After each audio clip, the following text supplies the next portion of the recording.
We combined two things that are usually imagined to be contradictory.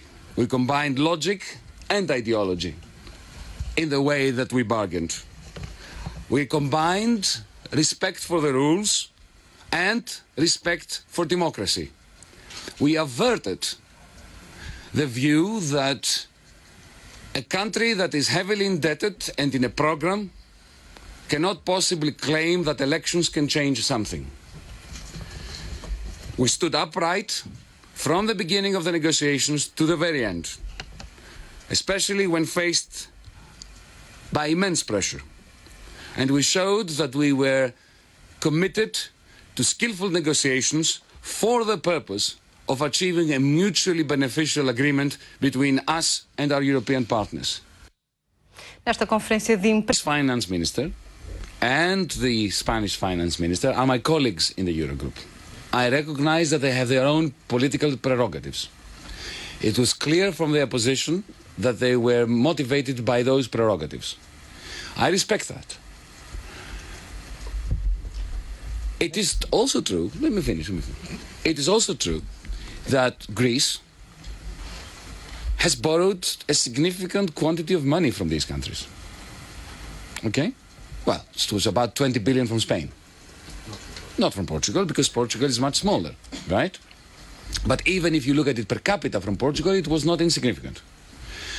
Now we, as a party, and me personally, in 2010 were completely against those bailout loans because it was clear that they were, in a sense, never going to work from the perspective of reinvigorating the Greek economy. That money never went to Greece. 90% of it went to the banks.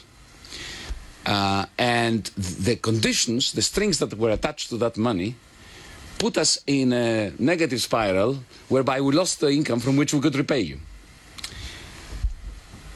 What is essential now is within the Eurogroup that we have a sensible discussion whereby the end result of that discussion is a new framework that allows countries like Greece and Portugal, I should say, to grow out of the crisis so that we can repay our debts to one another and to others.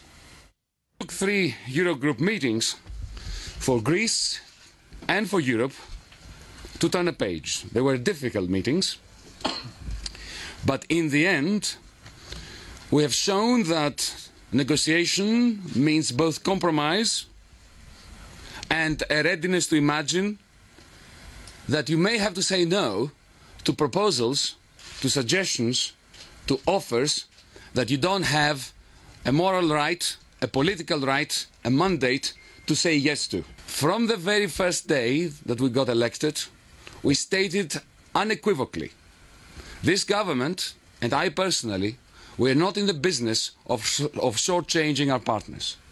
We are not in the business of coming here in a tug of war to say, give us something when you lose something. We refuse to look at this negotiation as a zero-sum game where our gain is somebody else's loss. And we believe today the agreement that we reached through this negotiation does place the interest of the average European above all else. Now, enough of this self-congratulation. This is time for work. Our teams that will begin the long, well, not that long, medium-term process of negotiating what we call a future contract for Greek recovery and growth, a contract between equals, between the Greek authorities, our partners and the institutions, to commence after June, after this 4-month period ends, with a view to growing ourselves out of the crisis, to negotiating with our partners ways of smartly restructuring our debt in a way that allows both Greece to breathe more easily and to repay in net present value terms more money to our partners.